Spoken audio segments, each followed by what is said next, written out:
That's why it was on a Friday night in front of the telly. Everyone's hoping that there's going to be a Chelsea slip-up, and it would have been embarrassing for him. Just go there, win, and come on. I think he'll be pleased with the second half performance, and I want to see more of that, where he's a strong winning runner, he's a powerful boy. I want to see more of those runs in behind. Learn from that. If that's the only time in his career that he finds himself in a similar situation, and the next time he clears it, then it's been a valuable part of his learning curve. It feels like each week I've seen him score goals, and they're not bad goals either. Some lovely goals in there. Obviously against Leeds it was a dink. And there's this, again, new rule in football. You have to shove João Pedro if he's in the box. Like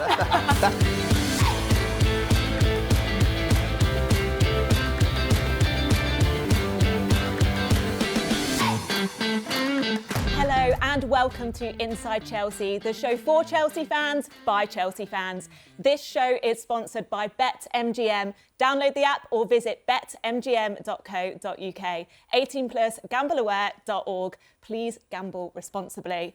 I'm Leonie Carpenter and I'm joined by former Chelsea defender Jason Cundy and lifelong Chelsea fan and broadcaster Tobes. Good to see you guys. Hello guys. Good to see you. So, we're going to touch on the Leeds result a bit later on. Yeah. 2-2, of course. Could have been 3-2.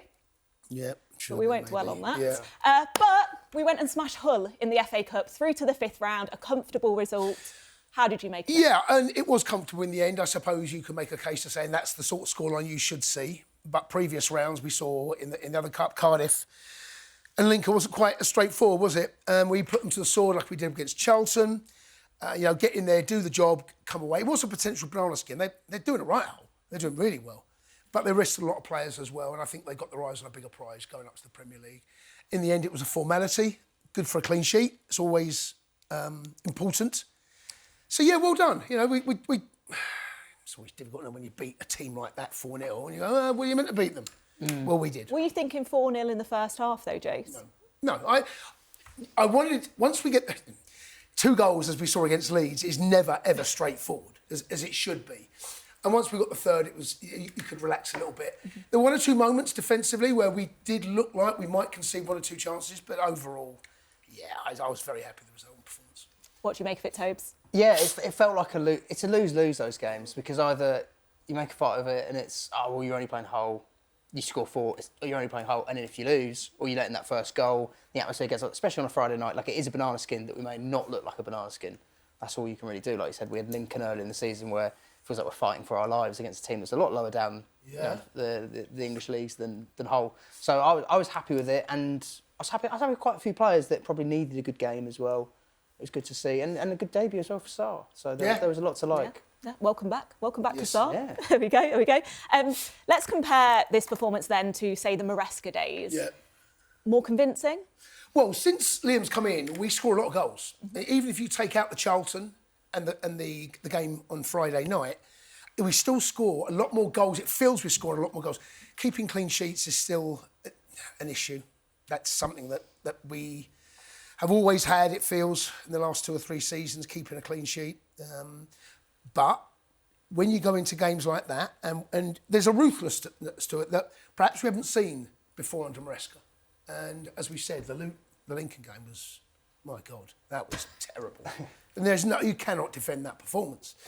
But yeah, there are different changes. We'll talk about Neto in a second, but he's doing other things. Esteval started on the right, but really played as a 10. It's slightly lopsided. The inverted fullback is less obvious for me, even though they do and can come inside. But it's not what we saw under Cucurella, where he's come in and literally be another striker. Yeah. Slightly a toned-down version of that. I'm happy. Look, he's won the games he should win. The 2 games he's lost, Arsenal, both of those home and away. The second one, the way the game went, it's the way you should. If you're going to concede in a cup tie like that where you're chasing, in the last minute, it's the way it should be. You know, we didn't lose the game in the 90. We had to throw things forward. But he's winning the games he should win. And, we've got another one coming up at the weekend. Exactly. Were you surprised by the starting lineup at all, Tobes? And Neto in the 10 as well? Talk to me. Yeah, it was quite surprising how strong we went. But at the same time, it could have been a tricky game, especially on, I just think night games are so much work. If that was 12:30 in the daytime, you could get away with resting a few more. I just feel like that's kind of how it works.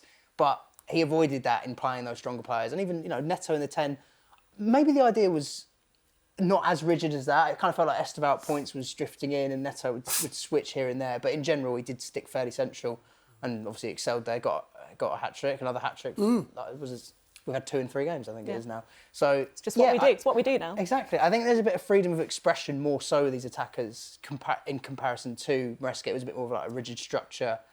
And I feel like those players are given a bit more licence to create on their own and not be so like, wait for the fullback to do this or whatever. It feels a bit more, players are just expressing themselves. Because João Pedro, shooting far more. It feels like those players are just taking the onus on them, which is good because it's resulting in better attacking play for us. Yep. That's what we like to see. Yeah. What did you make of Well, that? to be honest with you, first half hour, I couldn't quite make sense of it, the Neto in the 10. Because of his pace, you kind of want him to run in behind. He didn't really do that, but at the end of the game, it's another kind of experiment that he's come up with an answer. The Esteval role was interesting. As I said, he even though positionally he was on the right, he kept coming inside, and there wasn't a huge amount of width on the right. I think Reece occasionally would go out there, but he's not that up and down bombing set right back we've seen in previous seasons. Yeah. So I thought we were a little bit width-wise on the right. I think we're a little bit short. But, we saw the chance that Sarr puts on a plate for Esteval and he should score it. That's running off the right as a 10 and going in behind. Yeah. So that was such a nice goal as well, because the touch is there, you've taken it around the keeper, you've done all the hard work. All the hard work was done. Yeah. It's on his left foot. Yeah. Do you think that this was a deliberate plan then to dominate the middle? I think when you're playing against teams like that, because what I've been impressed with, Liam, is that we actually attack a lot down the middle. We are that team that's playing those little triangles, and we're seeing more and more of that down the middle. I thought first half against Leeds, I thought our performance against Leeds first half was excellent. The only problem we had was that we didn't really have enough end product. But going through the middle, the width of the pitch Liam seems to happy to go through the middle of the pitch. And our little triangle passes, I'm seeing more and more of that in our game under Liam. Do you think that helps to break down teams then that are sitting back? I think you've got to do both. Yeah. Honestly, I think you've got to do both, especially when they're playing 5. The width of the pitch generally becomes important. If you play narrow against a back 5, you're playing into their hands. And I think it's about mixing it up. Yeah, for sure. What were you going to say, Tobes? I just think Santos has been a big part of that. Like those little passes, like you said, those intricate sort of threes where they're working. Like the first Leeds goal comes from that. Santos sort of threading through. And you've seen that consistently. Like there's a willingness to go forward. And I've quite enjoyed that there's been a lack of that sideways sort of backwards. When we're sort of we're watching Trev to Tosin to Trev for a while, and I feel like we've been far more direct under Rosenior, which I've really enjoyed. And I think Santos has been a big part of that. Yeah. Well, we've got to talk about the partnership then. Santos, Caicedo. What do you make of that, Jay? Well, certain games I think you'll see it. I think there are other games where he might not. Santos can play as a 10 as well if need be, but they're forming it. It's hard to know exactly what he's thinking right now because you want to play Enzo. Where's Enzo going to play? Well, you're going to play Enzo in the 10. Where's Palmer playing? If Palmer's on the right, where's Esteval playing? If Esteval's on the left, where's Neto playing? There's all of these questions that I'm not saying you have to answer them all in one game. There will be times where you do see changes. And when you've got a squad that we do and so many games coming up, I think there will be changes. But right now, I agree. I think Santos is kind of slick, kind of seamless, under the radar a little bit, and come in and just done his job. We just feel a lot more secure, don't we? As much as I love Enzo Fernandez as a footballer, but there are just times where Caicedo's having to do a lot of the running, and Enzo obviously struggles a bit more in that regard. But he's given you so much going forward that you can't not have him in the team. Like you said, that's the sort of conundrum we have where do you fit everyone? But Santos has just offered us that little bit more security in there. We've just got those extra legs, and you just feel a bit more like we're not going to get bypassed or countered as constantly. It feels like we've sort of put out some fires there. Yep, I've been very impressed with him, and of course there may be a little bit of it the fact that he played under Liam. Of course, there's that relationship that's already in place. Yeah, no, definitely exciting. Nice dilemma to have as well. Yeah, of course it is. Yeah, and look, when Reece played inside, I remember having the conversation on here about, well, if Reece is going to play alongside Moises and Gusto's there, where's Enzo play? Because Palmer's in the 10. So we're having these conversations all the time. Yeah. There we go. OK, let's talk about Liam Delap then. 3 assists, an almost goal as well. He put his hand up, didn't he? Bless him. But what did you make of his performance against Hull? Second half was excellent. I did think, especially the Esteval goal, and what I really liked about that goal in particular was just how selfless it was. Like, we know that he could do with the goal. We knew he he could do with that confidence boost. Obviously, he had the first half. He held his hands up, I think, in an interview after the game in terms of I should be burying that, and he knows that. But to make what he did out of kind of nothing on that right side and bully the defender a bit, and then to cut it back, it just showed like an awareness that is good for a striker to see. And you felt like you've earned a goal. It's a shame you didn't walk off with a goal, but he ends up walking with, 3 assists? 3 assists, yeah. Yeah, technically it was a good hold-up play for Neto's hat-trick anyway. So But that play that you mentioned there for the Estevao goal, I saw that at Ipswich. I've seen less of it at Chelsea. Now, there's a number of reasons for that. Obviously, the injuries. Still hasn't had a consistent run of games that he can start putting these performances together. But I was pleased for him, actually. Well, first off, he looked a little bit off the pace.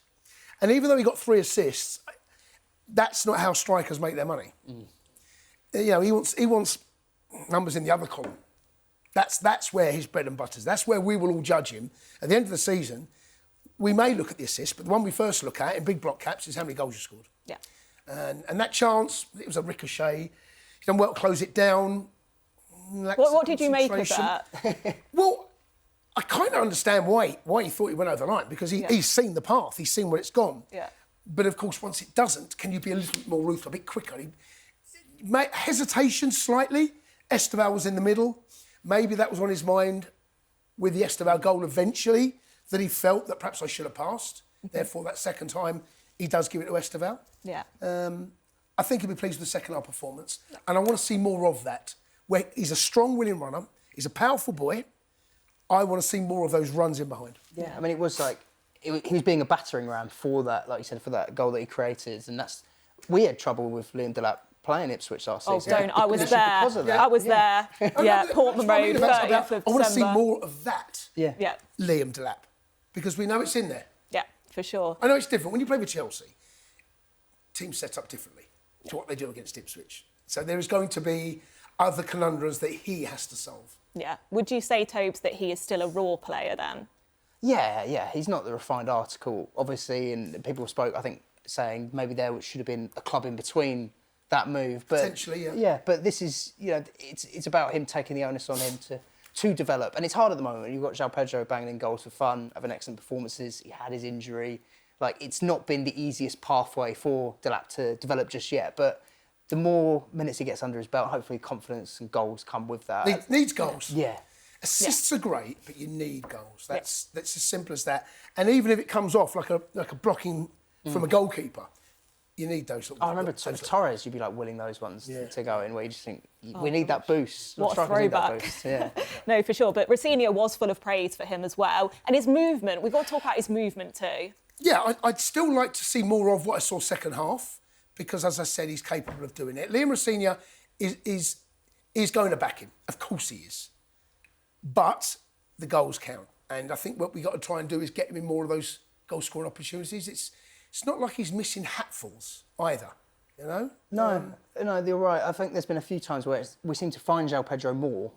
And so the part of that will be his movement. Obviously, it's just stuff he has to improve on, really, isn't it? Yeah. Well, we'll talk about the striker situation a little later on as well. Let's talk about Mamadou Sarr then. He's back. And what do you make of his performance? I thought it was comfortable. Again, I think we have to take into consideration the opposition. But a lovely game for him to come into. He put a wonderful ball in over the top for Estevao. Yeah, you said it. Estevao's, he does the hard bits. Now he's got his around the goalkeeper, just finish it off.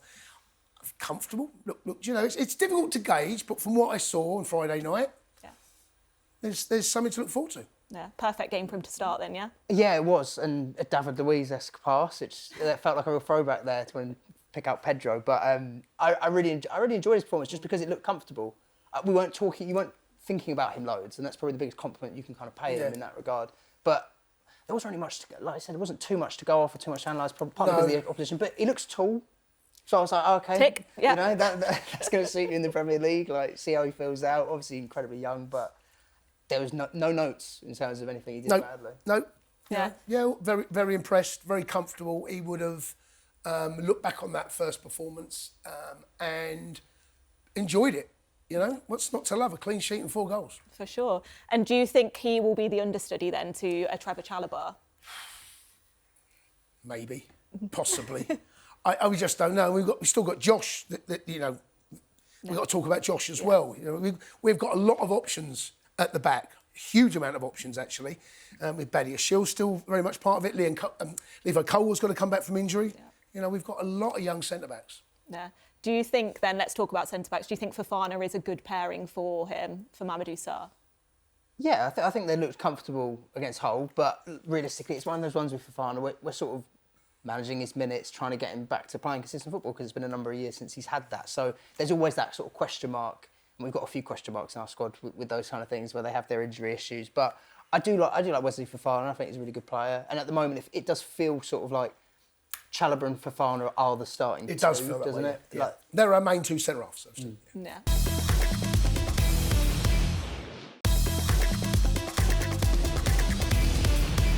What do you make of Fofana then? Because obviously we are managing his minutes. He is a great player. We paid a lot for him. But what do you make of him? The injuries have stunted him, obviously. Yeah. There are still one or two moments in games where I think he should do better. Yeah. Largely, I think him and Trevor are the two best centre-backs we have currently fit right now. But yeah, managing his minutes, there's a lot of those players that we've got at the moment. We're managing minutes. You know, good to see Reece back, by the way, because I think we're all very concerned the fact that he just went missing. You know, where is he? Yeah. When Reece goes missing... When nothing is said as well. The second he goes down, even if it's just a little kick, you're like panicking. Yeah. I mean, let's just touch on Reece James, just because, you know, he's our club captain. Yep. Do you think he's back to his best now? Do you think there's more to come? I've been thinking that for a while, actually. I think we're seeing a Reece, I've said this many times, that I think trusts his body. Now, it must have been so difficult for him to have been out for so long, then come back and then out again. You know, there was no sustained run of games. I think we've got to give Maresca credit. The fact that he did manage him really well. It must be frustrating, because when you've got your best player, or one of your best players, your captain, where you are duty-bound to say, is this game right for him? And if it's not, take him out, because you want your best players fit at all times. I'm just glad that Reece is back now and performing consistently well. And I think he's looking very close back to his very, very best. Mm-hmm. Yeah, what about you, Tobes? Yeah, I think it's a different kind of best with Reece James, because obviously when it was under Tuchel, right wing back, and he was scoring, setting up goals, and he still has the capabilities to do that, even at set pieces or whatever. But it feels like that captaincy role is something he's growing into a lot, particularly in some of those midfield battles we had with Arsenal and City. I thought that's where you saw Reece really excel, and a different kind of side to his game, just from a psychological point of view, if anything. And overcoming all those injuries, that can't have been easy. No. Like, you know, you're missing for years. Obviously, I think there was that period where he got a couple of red cards and stuff, which is so uncharacteristic for him. Like, one of them was in play. He got one in the tunnel, didn't he? Yeah. Just silly stuff that you wouldn't liken him to. And I just feel like he's fought really well back from that. And now it's a case of wherever I need to play, I play at the top level. And he seems to, you know, most games that Reece James plays, he walks off the best player on the pitch. Yeah. No, agree. We're very lucky to have him. We just want him fit all the time. Fit. Yeah, please. Speaking of Cobham graduates then, we had Jesse Derry and Shinwaker as well that came on. Yep. What did you make of them? And how exciting to see Cobham people there. Yeah, we've seen Shinwaker before, haven't we? In cameo roles. Pleased for Jesse Derry. I know his dad very well. I messaged him before and after the game. Very proud moment for the Derry family. And I actually thought he'd done very well. There was one little moment when his little happy feet. Yeah. No, his dad didn't have that, by the way. I'm telling you that. Look, well done. You know, you want to see young kids given an opportunity. Almost the perfect time to bring them on. Yeah. What did you make of that? Obviously, Rosenior looking to the youth. I mean, we're a young squad anyway. I was going to say, you haven't got to look far. Yeah, it's good to show that there's a pathway there. And you've got the likes of, I mean, Josh has been more recent in the last year and a half, probably plays a lot more minutes now. Reece James is there. Cole, unfortunately, injured. But there is that pathway, and you need that reminder to those academy kids that there's not, you know, we sign a lot of youngsters, but there are a lot of Cobham graduates that do make it here as well. And it's good for them, it's good confidence. Do you think we'll see them again? Oh, yeah. Oh, yeah. I don't think we'll see them anytime soon in the Premier League, but depending if we get in the FA Cup, might be another opportunity for them to play there, depending who we get and where the game is. True. Let's go back to this Hull game then. Bit of a trip down memory lane for our Liam Rosenior, wasn't it? It was. What do you think that was like for him as a manager? Well, win. You don't want to go back there and lose. For a start, that's the most important thing. Go there. And I think he said he was looking forward to he's got family from Hull. I think his grandmother used to have a Hull season ticket, from what I know. Just go back there and win. It's everyone. That's why it was on a Friday night in front of the telly. Everyone's hoping that there's going to be a Chelsea slip-up, and it would have been embarrassing for him to have gone back to a former club as Chelsea manager and not win. That's the most important thing. Yeah, I mean, what can you say? It's one of those games, just go there, win and come on. Yeah. Do we think that win happened because we'd made those changes as well, though? It's a strong team. Yeah. Yeah, what we put out was a strong team. And had, Toby said, we got a week off now until the next game against Burnley. Had we not won against Leeds, Toby made this point in the green room, had we won against Leeds, maybe the team would have been slightly different, but he could not go to Hull and not win. No. Do you think he felt that pressure, Toby? Yeah, I think it was about putting an exclamation point at the end of that week. Obviously, we've been on a good run Premier League-wise, but to drop those points against Leeds, and that was frustrating as anything. He would have thought, I'm not having this get worse or sour even more. Like, let's emphatically just put a stop to that. Go get your confidence up. We've got now 8 days. Burnley next, you know. Yeah. How nice, though. How nice to have that time off. How rare. I know. Well, to go Tuesday night to Friday night, Hull away, for me, that is... Yeah. I mean, I don't like to be the one that moans, but come on, that's... We've had, since the last international break in November, I think we've only had 2 midweeks off. This is going to be the third since the last international break in November. Wow. I know there are other teams that probably would have had the same. Newcastle, possibly, City, Arsenal, all in the Champions League, all playing midweek Carabao Cup. But it's good for him. It's so important that we did get through into the Champions League knockout 100%. rounds. You do not want to be going to Carabao. Or you don't be travelling around Europe. That's Newcastle's problem now. Yeah. But I think it'll give him a week. And he hasn't had the time to really put across on the training ground a consistent number of days where he wants to come up with something different. You know, and I think he hasn't changed a huge amount. There are little tweaks. It hasn't changed a lot from the Maresca side that I've seen. But this will give him a... Yeah. You know, the most notable thing I think you've seen with Rosenior has been the proactive substitutions or whatever. You're not sat there going, oh, we now play like this, and he's not changed too much. He reacts, doesn't he? Exactly. Reacts. He's been very good with that as well. Like it's garnered us a lot of points. So it'll be exciting to see with a few more days. Do we see anything different against Burnley? Do you think that he might have gone under the radar slightly? You mean he's not been here that long? He's not even been here 2 months yet, and he's made changes. He's been bold. He's got good results. Do you think maybe he deserves more praise? I think he's getting a little bit of praise. More, James. Well, the two... he's winning the games he should win. Napoli aside, losing 2-1, to come back from that, make the subs that Toby's just alluded to, that was a big result. That was almost like... We kept talking about a statement win. If we'd gone away to Arsenal, and we're talking about making those subs, I think on reflection... I think at half-time against Arsenal, second leg, I think he probably would have gone a little bit bolder a bit earlier. Okay. Because he's got half the job done. Frustrated. Arsenal, you want to be in the game at half-time. And making those subs on 60 minutes, it never quite had the impact. Yeah. I think Arsenal may be a bit too comfortable at that point. But no, look, you can look at the results. Things under Maresca were going sour. The results weren't great. From what we now know, things off the pitch weren't great.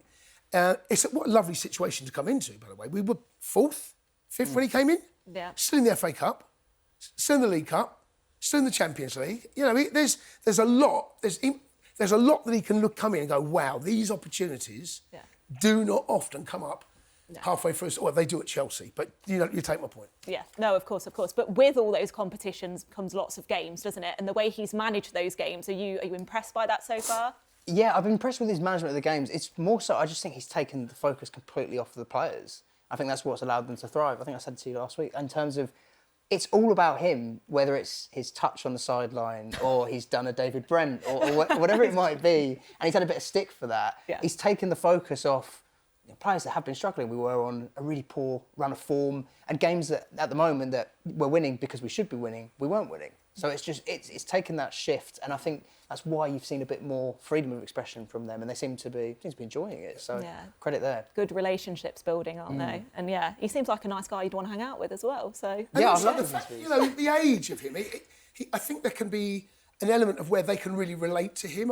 You don't want to get too pally, but it does feel as though the way he walks, stuck his arm around someone the other day. Even that interview where Cole was just on the side watching him. Like, I love those kinds of moments. That shows, from such a short period of time, they've built this, this nice relationship. And You know, I loved seeing that. You know, the personalities of players as well. Yep, absolutely. But go and get results. Go and get more results, please. I know, Jace. It always comes back to the football. It will be those statements, like you said, coming up, fixture-wise. We've got a swing after Burnley. Yeah. It'll be the Arsenals and Villas and Newcastles, and that's where, It's a tough run. It's a tough run, but it's also a big potential to build and put that stamp of authority and say, no, it's not just about beating the teams that we should be beating. We're now doing that as well and going away to these tough places and getting results. We'll certainly touch on those fixtures in a bit. Yeah.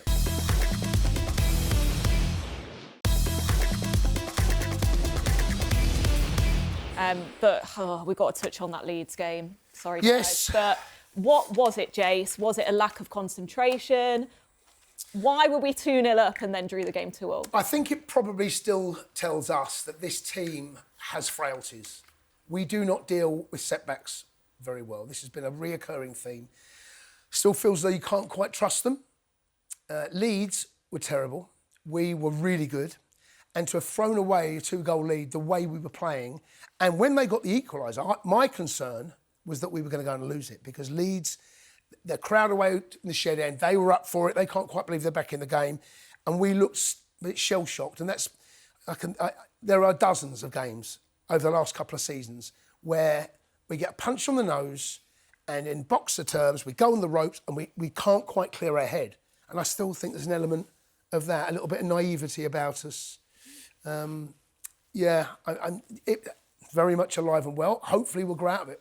How do you change that? It's a good question because... Thank you. Yeah, no, but you can only change it by results. You can only change it by having setbacks and then coming back. We've done that against Napoli. True. We've done that against West Ham. There are signs that maybe we are maturing as a team, but we completely lost the grip of the game. Completely. This isn't just them getting a goal and then having 5 minutes of this was getting a goal, getting an equaliser, and then looking like going to win it. That can't happen. Then you've got to look around to your more experienced players, I think. You know, sometimes you need man management in a game as players. Mm-hmm. If you are feeling you're losing a bit of the grip of the game, get players in sitting in alongside you. You should be able to manage the game as a player if you feel things are going against you. And that's where experience comes in. And maybe at times we still lack that. Yeah. What did you make of it, Tobes? Yeah, I think you summed it up perfectly in terms of there's that swing with us where they haven't quite got the experience in terms of when things are going great, we can play some liquid football and we look like we're going to get 3 or 4. And then as soon as we can see the goal, it's like, whoa, like there's panic and you can feel that. And I think, particularly, Reece was missing that game. Cucurella had come off. There was a bit of inexperience in that back line. So it was frustrating. And it seems weird that we've got like this unspoken contractual obligation to just gift Leeds goals. It feels like every time. No, don't say that. Every time we play them, you're like, how have we conceded that goal? So it was frustrating for them. And then obviously even Cole at the end, it's something that 99 out of 100, you win that game. Yeah. None of that happens, but it was frustrating. We didn't get over the line. But had that been another player, would you be so forgiving? Probably not. I think if anyone's put some credit in the bank for finding the back of the net, it would be Cole Palmer for us. Yeah, it's just. I think I saw Bruno Fernandes talking about it the other week. He scored a goal sort of off his shin, but he was talking about how sometimes you have to be doing that to keep it down, and it's one of those ones where if Palmer almost just falls on the ball, it goes in. Yeah. Just going back to Leeds' equaliser, it was a terrible goal. I mean, there are so many players. I mean, I know Josh will come in for a little bit of stick and he should deal with it. Yeah. But I'm looking the build-up to it. I mean, they're after handball. It might be, might not be, but we do not deal with that. There's players falling over themselves. You know, when you look at the tapping, you have a look at us in the box. There's like 3 players lying on top of one another. Yeah, it was a bit of a mess, that goal. Yeah, it's almost like me on FIFA, pressing the wrong buttons. Yeah. But let's talk about Josh then. You've given him loads of praise, and rightly so. Yeah, big fan. Yeah, what was that then? Do you think that was just a moment of inexperience, like you said? I think out the corner of his eyes, he sees Robert Sanchez coming off his line. And once Robert comes off his line, I think he's probably got to deal with that. But before that, just clear it. And I just felt that there was that a second of hesitation. And that was enough to concede the goal. And I think if Josh just learned from that, if that's the only time in his career that he finds himself in a similar situation, and the next time he clears it, then it's been a valuable part of his learning curve. And disappointing to concede the goal. That's what you get punished in the Premier League. But there were just so many little errors in the build-up to the goal as well. You know, it was just a... It was one of those ones that I don't know if it's naive of me to think, but had that been 5 minutes earlier when it is 2-0, they would have dealt with it. Like, it almost, do you know what I mean? It almost feels like that goal, the momentum changes and we start panicking. And it's sort of like at 2-0, someone would have just put their foot maybe you're right. You know? Maybe you're right. Maybe the fact that we'd won that period of the game where we hadn't dealt with the setback of the penalty. Yeah. Well, again, could have been 3-2, but we won't. Yes, we won't dwell on that. And we did touch on it earlier, but a whole week off, just wonderful, isn't it? Yeah, and you know that'll be good for the players as well, because it's not just the physical side of it; it's the mental. Having to go to another ground, another game. Some big games in that as well, by the way. Some really important games. All right, it didn't work out for us against Arsenal, but that game against Napoli, that we had to win that game. Had to find a way. So draining physically and draining mentally, but we've come through it. You know, not disappointed about the league position. Man United have had a resurgence. They've not had any midweek games. You know, they've been that lucky side that have been able to benefit from not being in the Carabao Cup, not having any European football at all. And you can see Carrick from it. He can choose from one weekend to the next weekend, almost the same side. When you've got midweek games, you can't do that. Yeah. Well, we'll take being in the Champions League, won't we, guys? Of course. No, you know, I remember when we won it under Conte, the title. We had no European football. No. You know, it felt a little bit of a cheat that we were the only good side that was going for the title. And well, it was quite surreal, I remember, at the time, because we went on a run where we were winning every week, and you thought, this is weird, isn't it? Like every week, just lock in each weekend, we win our game, and then on to the next. But obviously, it's a lot more chaotic, but we welcome the chaos, don't we? Oh, always at Chelsea. Let's talk about Burnley then. We've got Burnley on Saturday at the Bridge. Tobes, what team do you expect to see against Burnley? I think Cole Palmer starts. He's obviously had another rest against Hull. I expect to see actually a really strong team for that game. We would have had our break, but it feels like bar Cucurella at the moment. Do we have any notable absentees other than the likes of Lavry and Asugo? I think you'll see a Palmer, Esteval, Fernandes, Caicedo, Reece James, João Pedro, like all those mainstays in the team that you feel most comfortable with. I fancy us to really beat them quite comfortably, to be honest. Maybe even said it earlier, didn't you? I didn't know if you'd bring it to the studio. I do. I'm but feeling you've gone big. These hat tricks were just kind of pocketing away for fun. I fancy a João Pedro hat trick soon, surely. Fun. Yeah. Fair. Let's talk about Reece James then. Do you think he'll start that game? Possibly. He's had a week off. Why wouldn't he? Unless he's got some sort of niggle. You know, I would go strong against Burnley. Yeah. You know, I would. This is a Premier League game. It's the last of those slightly easier games, if that's what you want to call it. And I think we have to take 3 points. I think we have to be comfortable. Then it really starts. Villa away. I mean, Everton, we don't quite know. There's an FA Cup game in amongst all this as well. We're not quite and Champions League, obviously. Champions League, yeah. I would go as... Let me ask you then, what would strong look like to you, Jace? Would you do Santos, Caicedo? Like, what does it look like? Depending on how Palmer is, yeah. Because the fact they didn't play the other night, him and who else was missing? Trev. Yeah. I expect them to start. If Reece is and there's no niggles, I'd go strong. Yeah. I wouldn't. Yeah, I would. I would not mess about one of these games. It's you've had a long run up it. It's a game that we should win. Don't give them any encouragement. Would be the way I would go. Yeah, I would. I mean, the Caicedo, who does he partner question? Whoever plays up top are we going to see Palmer as a 10? He might play Pedro Neto there again. He might put Pedro Neto out on the left. Yeah. And even I think we've seen Enzo on the left a little bit. Even Wolves, like that could be his way of shoehorning everyone in. Right, but yeah, I'm with you. I think you want a statement. I know we played Hull after Leeds, but Leeds needs to be put in the past of like, right, 3 more points. Just keep it running. Yeah. Be nice, wouldn't it? Yeah. Be nice. João Pedro then, do you expect to see him back in the 9? Definitely. I think this is our most informed player at the moment. He's incredible, right? His stats are unbelievable this season. Oh, and since the turn of 2026, it just feels like each week I'm seeing him score goals, and they're not bad goals either. Some lovely goals in there. Obviously against Leeds it was a dink. And there's this, again, new rule in football. You have to shove João Pedro if he's in the box. I'm a big fan of that new rule that's been introduced. But he seems to be not just getting the end product that we need, but everything about his game feels very refined. And it kind of went under the radar because of the frustration of Leeds. I thought Palmer looked... I'd argue he had a better performance against Leeds than he did Wolves. despite getting a hat-trick. You know, it felt a bit more like him in terms of playing that ball through to João Pedro. And I think them as a duo, obviously we need them at the crux of us doing anything serious this season. So, João Pedro's got to be playing. Yeah. Scoring goals. Yeah, go strong. And he's, you've got to earn the right to be in this team.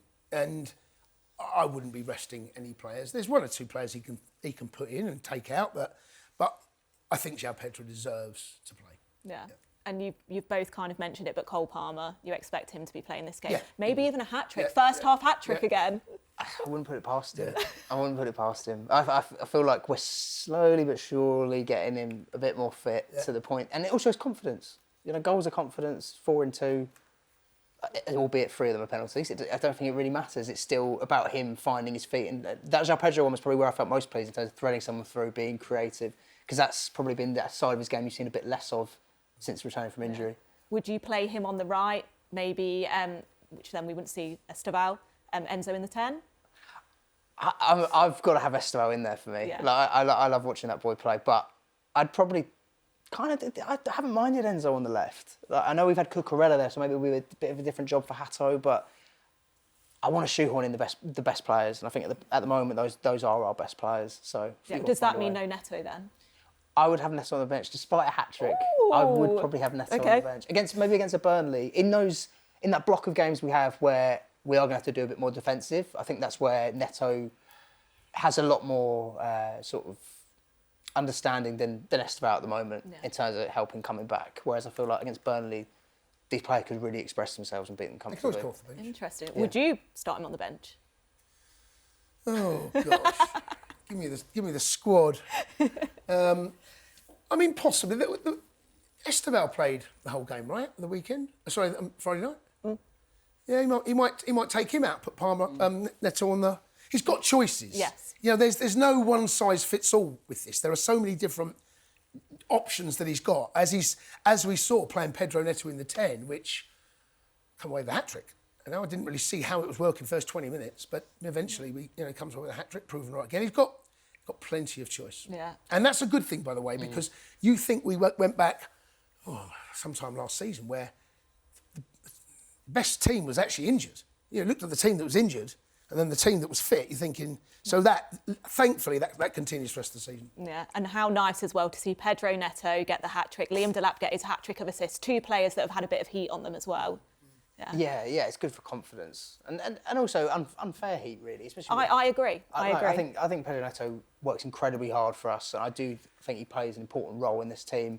And naturally, there is just a bit more sway with an Esteval. Everyone's excited about that player. I'm guilty of it too. But I think in terms of what Neto does, like he's popped up with a lot of big goals for us. And as for Delap, it's minimal amount of minutes, so it's good to just build his confidence. Now it's time for our bet builder with BetMGM. Remember, you can download the app or head to betmgm.co.uk. OK, guys, so we've said Stamford Bridge, Burnley, 3 o'clock kickoff. We beat them 2-0 at Turf Moor. I was there. Unbelievable game from Andre Santos as well, player of the match. So we're going to build this bet now. And this might be crazy. I'm going to go with a clean sheet. Why are you laughing? Yeah, exactly. Well, look, we picked up one on Friday evening. We aren't great at clean sheets, are we? That's got to change. At some point, that has to change. You do feel that Burnley... I'll get that. I mean, it would be lovely to have a clean sheet. Actually, No mistakes.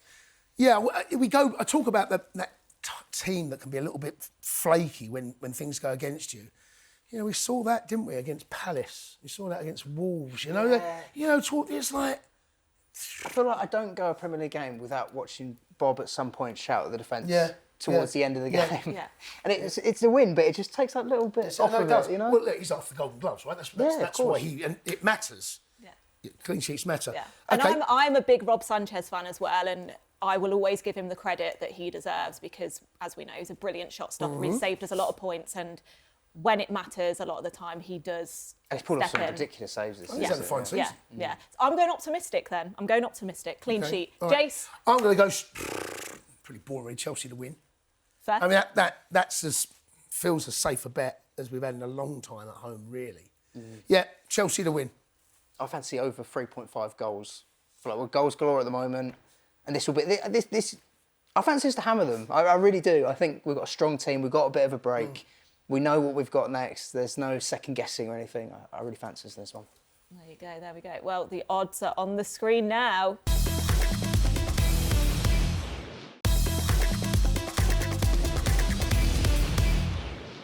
Okay, let's talk about fixtures then. Yep. So we've got Burnley, of course, at the weekend.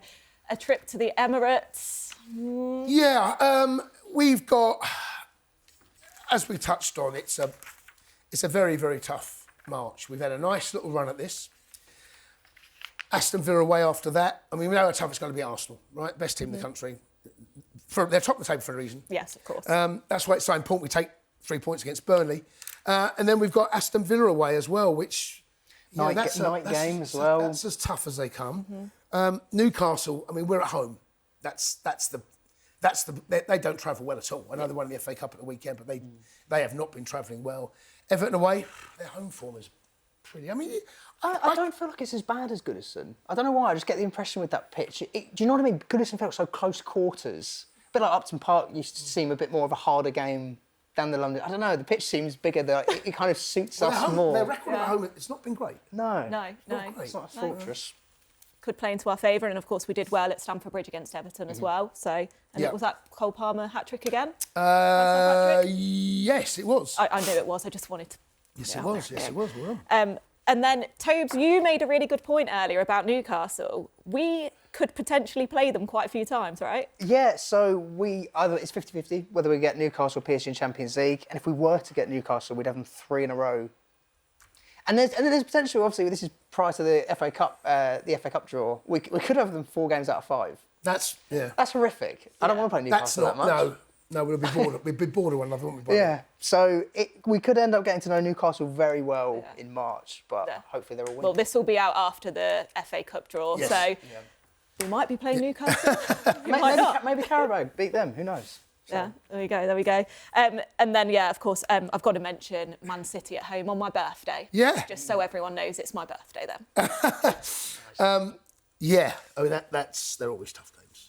City always So away, Enzo Fernandez. No, he'd come up with another, late goal, Yeah.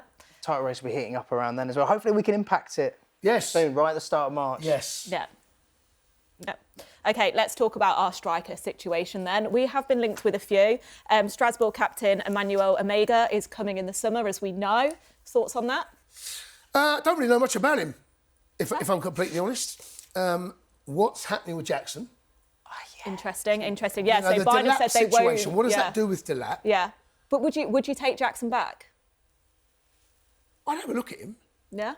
I just wonder whether the relationship with the club has just fallen out too far. I wonder whether that relationship is dead. Yeah. That's how it feels. Yeah. The fact that it wasn't the same manager. Of course, he could come back to Chelsea because Bynum have not exercised the clause to keep him. Yep. So... would you welcome him back, Tobes? I liked Jackson. I thought Jackson was a very good player, but I'm with you, Jason. In terms of that, I think it was right on deadline day we were asking him, like, we could do with this. Delap's had an injury. Yeah. And he still wasn't having any of it. No. Just to be a backup for Kane. Like, he was never going to start ahead of Harry Kane. No. But that determination to just go there to be a squad player would indicate to me there's just no real interest of him wanting to stay here, which is a shame ultimately, but... I'm very happy with João Pedro at the moment. And the rest of the moving parts feel like who's back up to him. I don't know enough about Omega or how successful he is. I know he was Strasbourg captain for a bit. Yeah. But they've got this other fella doing very well that we were linked to. So. Yeah, and then Panicelli as well, another Strasbourg player, striker with 12 goals in 22 games this season. Yeah, I mean... it's a great name. It is a good name to shout. You can hear that Panicelli being shouted a bit. I've not seen, it'd be unfair of me to comment without having seen them. You've got to trust the scouting network. You've got to trust them, right? Yeah. Would you maybe prefer someone else we've been linked with, Igor Thiago? Well, I've seen a lot of him. Yeah. I can give you an opinion on him. Go for it. We haven't really had that. I mean, it feels as though Delap might well be that powerful, lead the line type of striker. João Pedro's not that player. Igor Thiago is. He's a real handful. He's had one good season. I'd be kind of slightly wary of going in, but from what I have seen, he causes a lot of defences, a lot of problems. He's a powerful boy, willing runner, scores all different types of goals.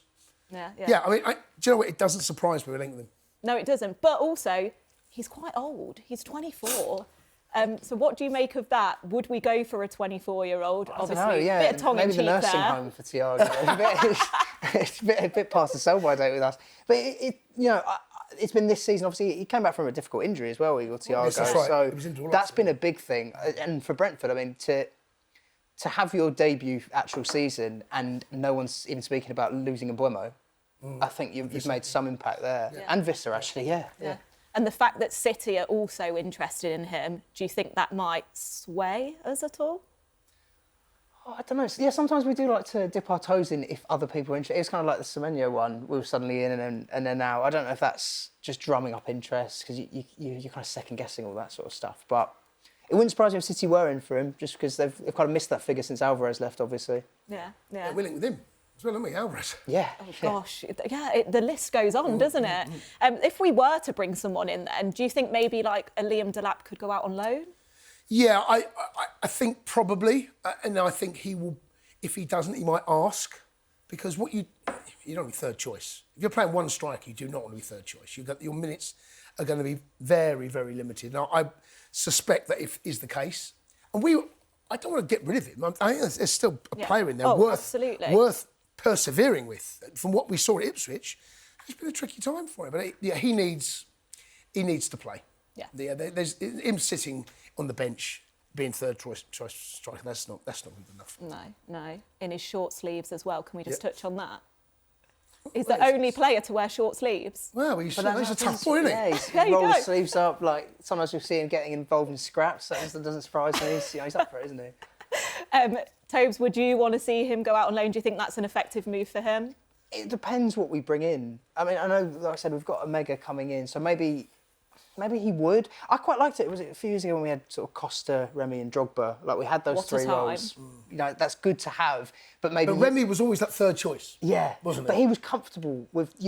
It's good to have someone who is okay with doing that role. But that's a hard role to fill. Yeah. How many strikers, especially strikers themselves, they want to be on the pitch scoring goals, are willing to take a seat back. And be that third man, So that's tough for Delap to accept, especially at the age where he needs to develop. Also, the way he played at Ipswich as well, he was unbelievable for Ipswich, and I can't see him feeling comfortable with being a third choice. No. But also, I don't want to see him go out. He needs a bit of time, doesn't he? He needs a bit of time to sort of shift that rawness that he's got. Yeah, and the loan period can work for someone like him. He seems happy enough, though, doesn't he? Yeah. Whenever his body language, whenever he seems happy, certain interviews that we've seen. Definitely, we've seen some strikers look a lot more miserable than Delap, and I do get the impression with him. There is you see him on the bench after when João Pedro's been in this form, and it doesn't look like he's sort of side-eyeing the cameras or anything like that. That's true. He does seem confident, and he'll know he's had a tricky time with injuries, etc. Football can change fast as well. But he will also recognise that he cannot be third choice. That's. Yeah. Someone's got to be, but I don't see him being that player. Yeah. No, not at all. I think that's what the problem with Jackson was. When in signing João Pedro and Delap in the Club World Cup going high, when it probably felt like one not being third. Yeah. That's right. Yeah. I wouldn't want to be third, to be honest, today. No. Anyway, let's talk about Burnley predictions then. Anyone with me with a clean sheet? Look, I can see all three of these things happening. Chelsea winning, clean sheet, potentially 4 goals. That I can see all of that. Can you nail in a prediction right here, right now? Oh, Toby's next one. I have to go 4-0 after your prediction. Yeah. So I go 3-1. There's still 4 goals. Yeah. It's the clean sheet is always the question mark with us. Yeah, it is. Yeah, very much so. Yeah. But I do think we are scoring goals for fun. I think we'll see more, João Pedro's. We'll see more of those celebrations. Yeah. I'm a big fan of it at the moment. Yeah, absolutely. he's a class act. Yeah. He's a class act, and a lot of lads in the office up at talkSPORT. A lot of them singing his praise, and when you get another support of another team talking about him, I think that tells you what you got. It's exciting, right? Yep. Exciting. Yep. There we go. OK, that's it for another episode of Inside Chelsea, sponsored by BetMGM. Download the app or visit betmgm.co.uk, 18+, gambleaware.org. We'll be back next week after the Burnley game. Thank you very much for your company, and thanks to Jason, and thanks to Tobes. See you next week all together now. Up the Chels!